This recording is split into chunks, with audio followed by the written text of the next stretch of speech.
The RTÉ Rugby Podcast, sponsored by Canterbury. See the new Irish men and women's rugby jerseys at canterbury.com.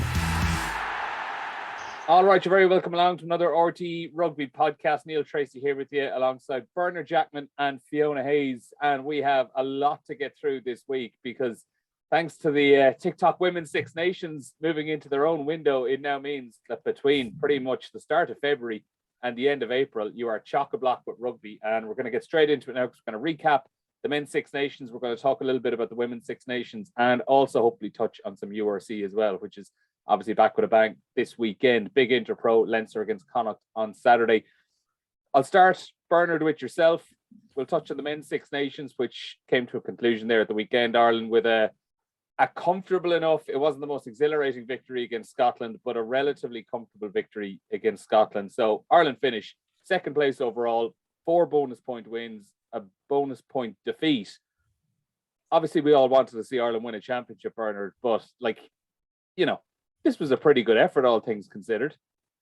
Yeah, really good championship for us. You saw the RFU release some stats there on social media, highlighting all the areas that we were very impressive in, and to only lose one game, to get a bonus point away to the Grand Slam winners, the style of play we played, and we were comfortably against Wales, comfortable against Scotland, comfortable in the end against England, and I think there's a real good feel-good factor. So no, a very positive championship. It's a big divide. France and Ireland were a long way ahead of the rest, and it'll just be interesting over the next year whether we can stay, keep that gap, or whether the likes of England and England for sure. The other two are probably in a darker place, but whether they can catch up and make the championship a bit more competitive.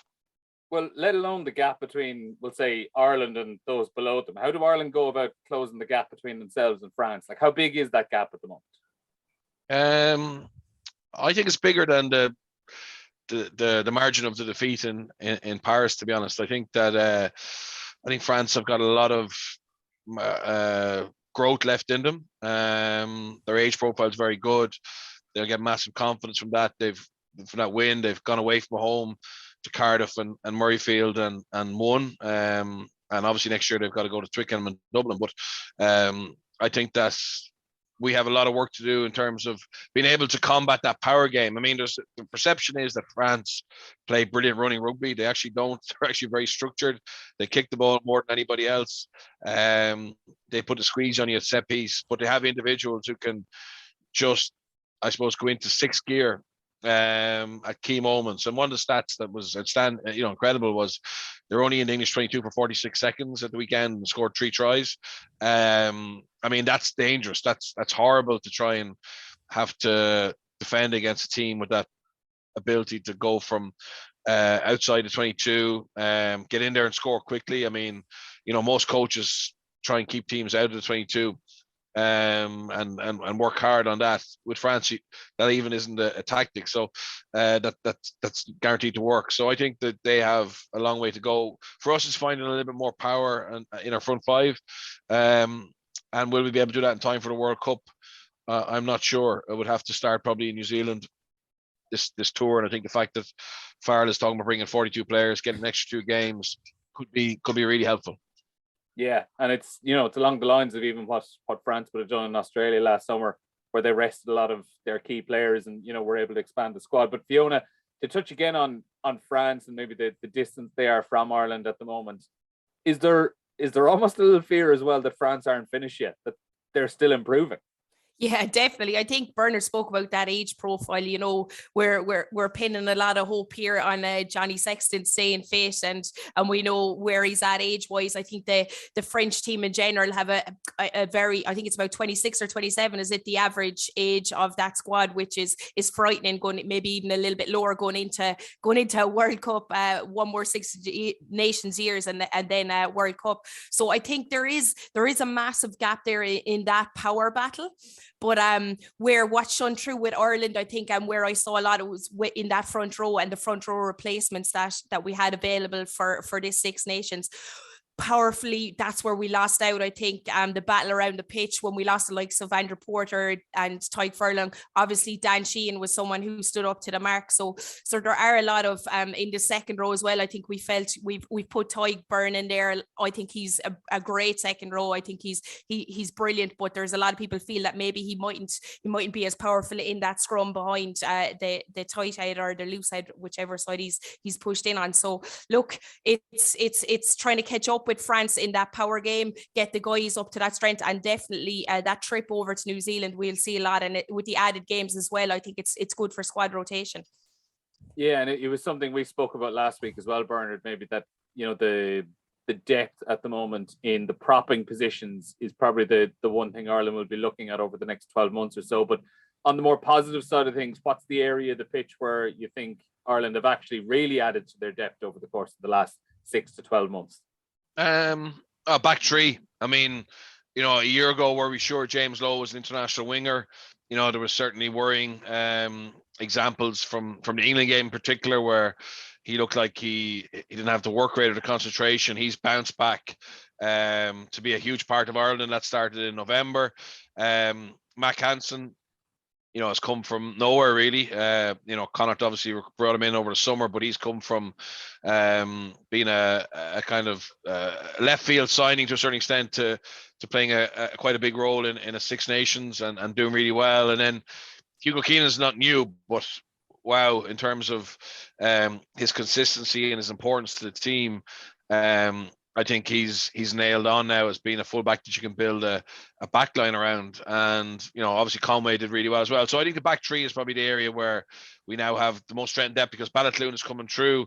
Let's see how Stockdale comes back from injury when he does. And suddenly you're looking at, probably 6 or 7, Jordan Larmour, obviously. So 6 or 7 players who you'd have no fear about if they had to play in a World Cup, quarterfinal, semi-final. Yeah, and in terms of New Zealand and Fiona over the summer, like what is it that you want to kind of see? I was on a call earlier on this morning with Ronan O'Gara. He was doing a media gig, and he was obviously being asked about how do you go about adding the depth over the summer at out half as the obvious example, because you're kind of expecting that Ronan or that Johnny Sexton is going to be traveling because he's captain. It's a year out from a World Cup. It would just be strange if he wasn't. But how do you go about marrying Johnny Sexton into the team and trying to, go all out and win a test series in New Zealand, while at the same time being able to develop the minutes, not just of Joey Carberry, but maybe another player as well? Yeah, that's it. You've got to start putting a bit of trust into these players that they can step up to the mark. And I know this tour is huge. It's 3 games over in New Zealand. It's difficult for any squad to go over and win over in New Zealand. So this is massive. But I think it's probably going over with those 42 players. We have those outside games now, but it's also getting these guys into that, the likes of Carberry, getting them into that starting line. There's someone else you might like to see him getting maybe a bit more game time in at centre, because we've seen in the past when it comes to World Cups that sometimes it's when players get injured, we don't have anyone with the experience to fall in there. So it's getting that kind of balance in these games, and I think it is possible. I think it's maybe start the best team that finished that Six Nations in his opinion, and then start getting proper game time. Like I thought maybe at the weekend I would have liked to see Carberry get a little bit more game time against the Scottish team. I thought maybe 50-minute marker would have been good to bring him on, but it's getting him in, he has to be able to control the game, because we know Johnny can do it any day of any week. He just interlinks with these guys, he's connecting with the backline, and when we saw he wasn't around, that's when we saw that it wasn't happening. So we need to be able to be comfortable going into World Cup that if something does happen to any of these players, like we saw with Dan Sheehan, with Kellers, you can put your hand up and walk straight into that position. And Bernard, before we wrap up on the men's Six Nations, it'll be pretty poor of us not to mention Italy getting that long-awaited win against Wales at the weekend, and just in what style they did it. Like, we had Michael Bradley on a few weeks ago. I know you were on that call as well, and we were talking about the challenges facing Italy. And look, they still have a long road ahead of them in the future, but it was a truly special moment on Saturday, and the way they did it as well, the type of try it was. Yeah, look, it's brilliant for them, and to see the relief. I mean, it's not easy go week in, week out and suffer losses like they have, and staying staying together, and I think Crowley has brought through some of those youngsters, and I think that they've also been quite pragmatic in how they play. So the try was brilliant, and it was a moment of magic. But if you look at actually what they did to be in the game, to be in within the score, the last couple of minutes was based on very strong defense.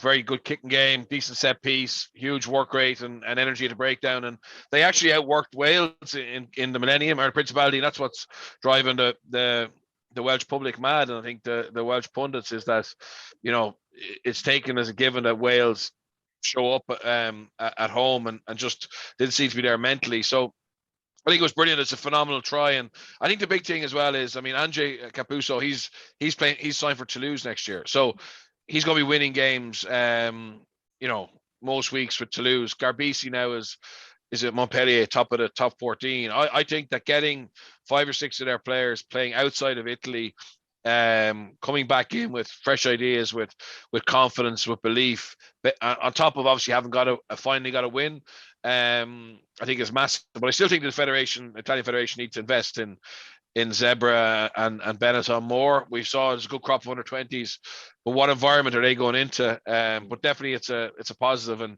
the moment of the Six Nations for me was that last minute try, to be honest, and seeing Italy win. Yeah, certainly. Fiona, you couldn't possibly pick a different moment of the Six Nations, did you? I could pick the same moment with the Nessun Dorma music in the background playing. No, it was just brilliant to watch. I had left the pub with 10 minutes to go. I had met friends there to try and get up to the Aviva, and I actually missed it. So I was watching it back over my phone, and it was so good. And it was the energy that they brought throughout the game before I left, especially in defence. They're an exciting team. The 20s beating Wales as well. I wouldn't know much about investment like Bernard does, but it's definitely a team going in the right direction. Yeah, and very quickly before we move on from the men's championship, the player of the tournament nominees came out there a couple of days ago as well. So we've got 2 French players, Greg Aldred and Antoine Dupont, Josh van der Flier from Ireland.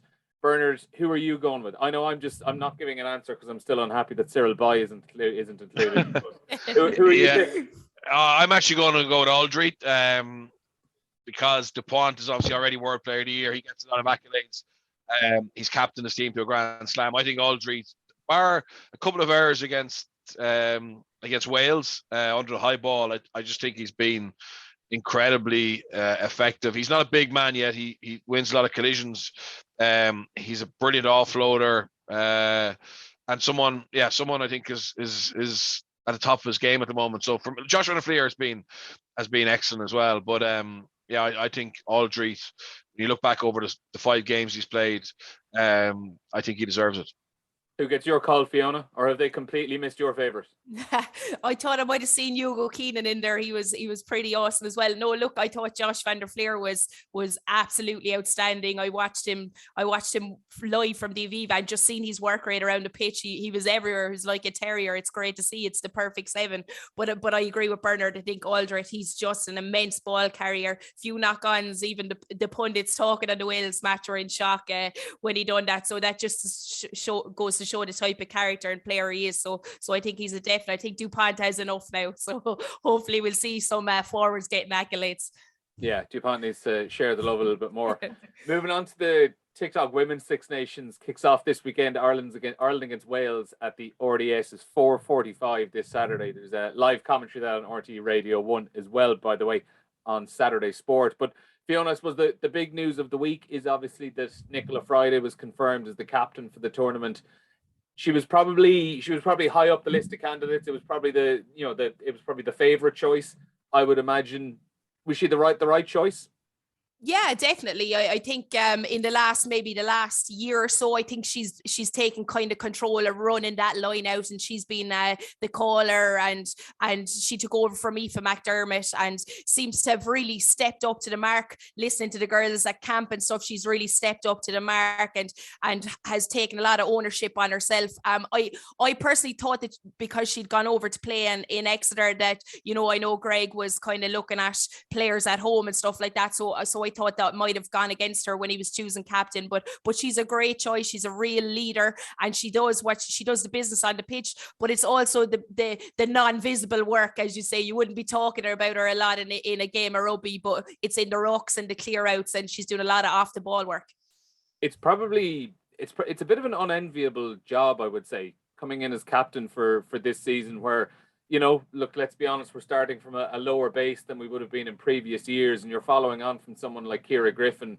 So it's been a difficult couple of years, and I imagine it's going to be challenging for any captain, whether it was Nichola Fryday or anybody else, to come in and start this journey now with this new team. Yeah, I'm not too sure and difficult. I think it's actually it's a good time to get in. It's, you know, you're almost starting a new chapter on a book. You've a new coach, you've new coaching philosophies. We're going to see a new style of play, I'd imagine. I know Greg is massive on ball and play. We're going to see high tempo attacking rugby. So for her to come in as a captain, I think pressure's off, because as you said, there's not a lot of expectation because of the previous games we've seen him play. So she can get in there. She's had her back from Ciara Griffin. I was talking to Ciara's delighted with the choice that was made, and I think she's a good kind of personable person that the players can go to with issues, and Greg as well would be someone who's similar. So I think it's the start of something nice, and I think it's good for her to represent her country, because she's now got the experience. She's gathered that up over the last few years, and she's definitely the right candidate. And Bernard, what's the Greg McWilliams style of rugby? What will we be expecting to see from Ireland over the next 6-7 weeks that's maybe a little bit different to what it was under Adam Griggs?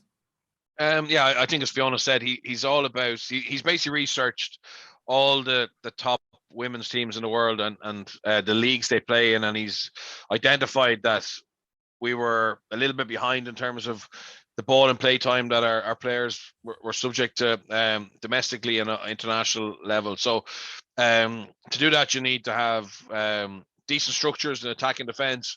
You need to have the skill set to be able to keep the ball or win the ball, and then also you need the fitness level. So I think he's been working and speaking to the coaches in the AIL. Obviously, he's going to have to liaise with some of the coaches now in the English league, because there's so many of our players starting to go over there, and I think he's going to have to, I suppose, fail, to be honest, to succeed. So it's going to be a big change. It should lead to some really attractive attacking rugby, but unfortunately it's probably going to be that sticky point till we become good at it, where there might be some frustrating evenings or afternoons where it doesn't stick and we struggle a little bit. But the way it is obviously he's on a different cycle than everybody else, not being the next World Cup, so he has more time, and I believe that if he gets the time, he will make a significant change to our fortunes on the pitch. Yeah, it's something Bernard said there, Fiona. Is that something we kind of have to brace ourselves for, that there's going to be a few bad days, whether it happens in this championship or later on in the year, but there are going to be some tough days.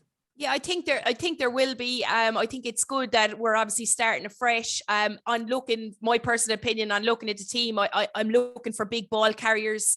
There might have been a less in this squad than I've seen in the past. I know Cleena Maloney's gone. Lindsay Peat has since retired. So it's definitely an area that people are used to going back to that power game, and it mightn't be somewhere that this Irish team might be able to go, because if things start to going wrong skill set wise or handling errors, but I think it's his style and the way he implements it, and his characteristics and how we can talk to players.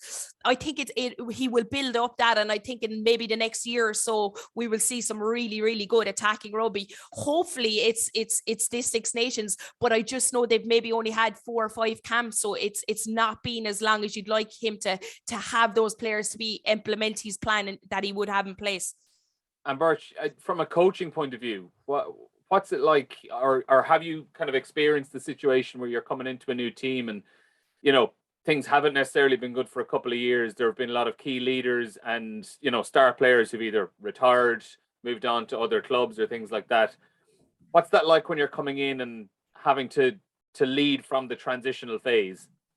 Yeah, it's very difficult. I think you got to sell your vision. So it's quite similar. So when I went to the Dragons, obviously they'd only won 2 games the year before. The club was for sale for 4 years.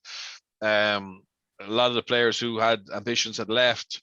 Confidence was low, and also fitness levels and athleticism was very low. So we went about trying to change that, and try to go from being the lowest, the least hardest working team in Wales to the team who worked the hardest, and based that around sports science and data. And we got a lot of injuries, to be honest. Everybody broke down, as normally happens when you spike the workload. So and we had a very small squad, and we had to pick a lot of players who maybe weren't ready for it. But that's the challenge with change. So but I think that Greg has obviously been here before as an assistant. He's gone away.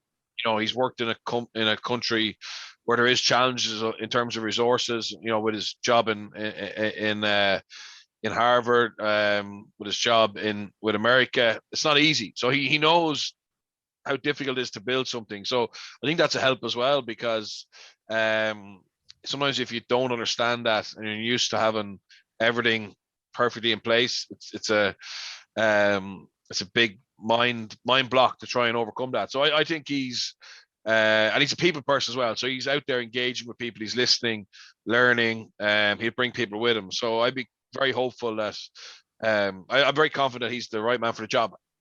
How high that can bring the team, I'm not sure. Obviously, there's obviously a massive bias towards England and France, but certainly to be the best of the rest over the next 2 or 3 years, in terms of home nations, for me is where we should be targeting. Yeah, is that something you'd agree with, Fiona? Like, what's the realistic short and long term ambitions? I suppose short term is to start winning home games, especially this year in particular. I know, like, you might think maybe we haven't beaten, Wales or our track record, the last couple of years against Italy, Wales and Scotland hasn't been great at times, but I think he has a chance. And the girls, the skill is out there, the skill set is out there. He's a good mix of some of the 7 players have been included, are playing rugby. Everyone's playing rugby now. That's the difference, I think, between this squad and the last squad. We have girls playing week in, week out. They're fit, they're ready to go, and hopefully we'll see them out there. So short term, I think you'd be looking at winning maybe those home games. Long term, obviously qualifying for a World Cup is the next World Cup is the big thing, and there's that kind of World Series games as well. I think you have to come in the top 3 in the Six Nations. Yeah. So that is obviously a goal that Greg will have to focus. And I actually thought it was this Six Nations, but I think Fiona Coughlin told me it's judged after the next Six Nations. So he has time to work with. And just on Wales then as well, Fiona, before we move on, like, Ireland gave them quite a bad beating last year in Cardiff, but since then they've obviously gone through their own restructuring off the pitch. They've brought out professional contracts. Is that still very much in the infancy? Like, in terms of results, are we going to see a far better Welsh team than we saw last year, or are they still making their slow steps along in progress? No, I definitely think you're going to see a much stronger Welsh team. I think there was a lot of issues going on behind the scenes in that Welsh squad, in talking to some of the players and some of the staff members. So they seem to have sorted that out. It's probably, they've been training really well together. We saw the contracts, but a lot of those Welsh girls are playing with Bristol Bears over in England, and they're top, if not second, maybe of the Premiership at the minute. They're playing a really good brand of rugby, and I think that will transfer onto that Welsh team as well. Very good. So that game kicks off 4:45 this Saturday at the RDS, Ireland against Wales. Live commentary, as I said, on RTÉ Radio 1. One person I want to talk about this week as well, guys. Devin Toner announced his retirement on Monday. I think it was probably expected this season. A lot of people thought it might even have been last season, and he surprised us all by signing a contract fairly late in the day. But Bernard, you would have played with him back in the day. Did you see him going on to play 400 million games for Leinster over the course of his career and winning 60 plus Ireland caps? No, I certainly didn't, and it was interesting at the time. He wasn't the player that he became, and I think certainly there was probably frustration sometimes when he got picked to play, because he just hadn't really grown into himself. And I remember Michael Cheika, saying that Gert Small was putting pressure on, that we gave him that Leinster gave him game time, because they could see the big picture and what he could become, and he certainly did become that. He became a top player, and his CV is phenomenal and incredibly well liked, incredibly well respected. And yeah, also the durability he's shown. I mean, to be the record capped Leinster player is an accolade in itself. Never mind all the silverware that he's got. So look, he worked really hard at his game, and I'm sure he'll bring the same attributes to his next career. But yeah, a legend in an Irish and Leinster jersey. Yeah, and Fiona, like as Birch kind of alluded to there, a pretty good example of sticking at it, because early on in his career he was quite widely derided as just being this really tall player, this very, very strong player, and people said he didn't necessarily have the tools to be a test second row, and in the end he proved a lot of people wrong. Oh, he definitely proved a lot of people wrong, and especially on that Leinster team as well. I think he excelled at ball carrying. A lot of people talked about in his latter years. A lot of people talked about him being stopped dead at contact when he was getting tackled. But he really worked on his footwork, and I saw that kind of late in his career, and I was like, oh my God, there's a resurgence of a big man here. But what a career, like what a guy. It just goes to show Leinster keeping him on for that extra year, what he brings to the dressing room and what he brings to the training pitch, and big congratulations to him, and hopefully he can go on and do some great things elsewhere. He may or may not be playing this Saturday. Leinster against Connacht, or Connacht against Leinster, I should say, is Saturday evening at the Sports Ground. That's live on RTÉ2 and the RTÉ Player as well. But Bernard, on that game, it's obviously the pick of the URC matches this weekend. The first of a few weeks of Interpro games. We've got Leinster and Munster as well next week. But it's a pretty crucial game for Connacht, particularly off the back of that hammering they took against Edinburgh a few weeks ago. And obviously they're in an almost unique position where they've got Leinster 3 out of the next 4 games they're going to be playing. But is it fair to say that the Leinster team they're playing this weekend is not necessarily going to be the Leinster team they're playing in 2 or 3 weeks' time? No, absolutely. Look at Leinster's internationals. I'm sure we'll get this weekend off. So it is an opportunity to get back on track. I mean, they'll be so disappointed with that Edinburgh game. They've had, Edinburgh, Glasgow at home, the Dragons at home this year, where they didn't really pitch, and it'll be driving Andy Friend and Jack Carty and Bundy Aki, etc., crazy, because they're trying to get rid of that tag of being inconsistent. And when you have performance like that in Edinburgh, you're not gonna shed that. So this is a big opportunity for him. We saw it'd probably be similar to Leinster team, the one that played Ulster and lost in Ravenhill a couple of weeks ago. And it's a big chance for Connacht, because look at the European games they're challenging themselves in a different type of challenge, but Connacht need URC points, and this is a massive chance for them. Unfortunately, they've put themselves in a situation where if they don't get a win this weekend, it's going to be incredibly difficult for them to make the playoffs. Yeah, as Andy Friend said, Fiona, like they have 5 regular season games left. They need to win 4 of those. Ideally, they want to be winning 5 to really make sure they're of their place, but they have to be winning 4 of these next 5 games, and it all starts with as tough as it's going to get Leinster this weekend. Yeah, it's a massive game for them, but you'd be hoping they'd be coming off the back of that Edinburgh defeat. It was like a Connacht team I hadn't seen all season. The handling errors, defense was really soft. It was a crazy game, and to be fair to Andy Friend, he came out and acknowledged afterwards that it wasn't really good enough, and they have to be getting points. And I think to take Leinster, this is probably the game where they could catch him. A lot of guys will be rested. Obviously, we've seen a rotating Leinster squad through the last few games, but this is the one where obviously Connacht, if they're up for it and if they're fully loaded, I think it will definitely be a cracking game of rugby. Yeah, hopefully here's hoping for that anyway. That's Saturday evening, 7:35 kickoff. And Bernard as well, also this weekend, Ulster down in South Africa. They're against the Stormers in Cape Town, and it's going to be really interesting because we've seen the South African teams really, hit back over the last few weeks when the Northern Hemisphere teams have gone down to them. They've won 8 out of 8 games against the Celtic teams, Celtic and Italian teams. But the squad Ulster have sent down to South Africa is on another level to what Munster have been able to send down, to what Cardiff and the Scarlets and Zebra have been able to send down over the last few weeks.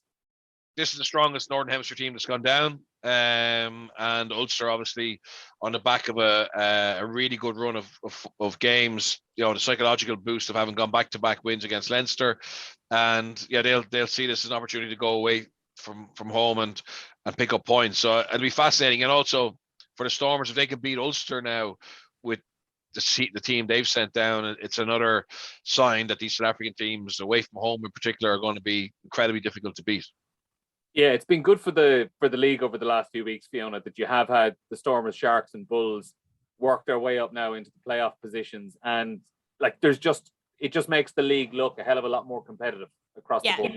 Yeah, that's what we wanted, because people were talking about, these teams coming over and on the back of big losses. So it just goes to show you when they're at home and Farmers Settle, people forgot that they had to travel away from home for a very long time and stay on the road, and that can hit players differently. So I think it's great for the league. I think some of the teams are really strong. I know the Lions aren't up there, but Munster couldn't keep up with them last week, and we saw that Bulls first half performance in particular was great against Munster as well. I think the Stormers game, Ulster will be the one to watch. I'm not too sure. I think they're away to the Bulls the following week, but Ulster then have to go over to Toulouse, so I'll be wondering what type of squad they'll send out for that Bulls game, but I certainly think they will put out a full strength squad for the Stormers.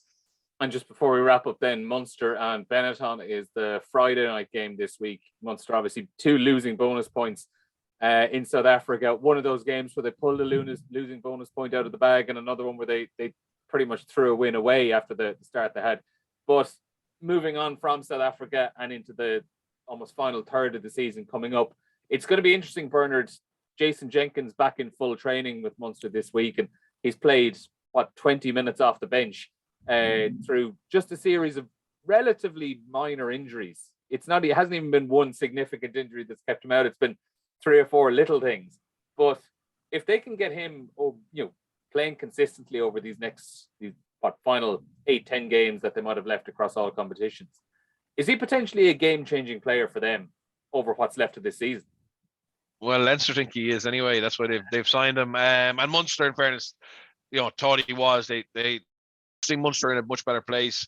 I think the young players that we've kind of highlighted over the last couple of years are now starting to get more regular game time and showing what they can do. The Wycherleys, for example, Kendellen are now, Hodnett are now fit, have all played, a decent amount of domestic games where you've no worries about them. And I think that they're in a good place in terms of their depth.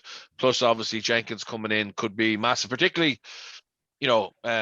for Exeter and for maybe knockout stages of the URC. He could give them, we know the famous Victor Matfield interview where he said Johan, was struggling with the lack of power. Well, Jenkins is going to give him another option there, and it'll be interesting to see if his influence can help Munster go from being semi-finalists regularly or knocking around finals but not getting silverware to actually getting a trophy. Yeah, Fiona, is it essentially just like having a new signing for the final third of the season? I'm not too sure. I'm going to go away from that. I'm not too sure he should be getting too much game time. You've spoke about the young guys there. They've put their hand up. They're fighting for back row positions. Kendall and Hodnett, they've all made big influence when they've come onto the pitch. Peter Manny, obviously with the starting guys, Jack O'Donoghue. So I'm not too sure how much game time he will get in the last 8 games.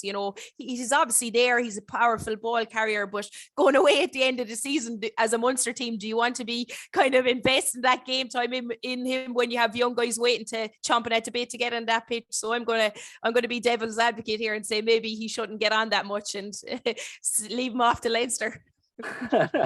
Very impartial answer there. Finish things off.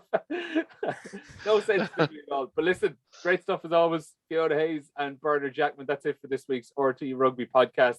Just to remind you as well, that Connacht against Leinster game, that's going to be live on RT2 and RT Player this week, and it's going to be live commentary as well on RT Radio 1, as well as the TikTok Women's Six Nations game between Ireland and Wales. That's 4:45 on Saturday. But from the RTÉ Rugby podcast, we'll see you again next week. The RTÉ Rugby podcast, sponsored by Canterbury. See the new Irish men and women's rugby jerseys at canterbury.com.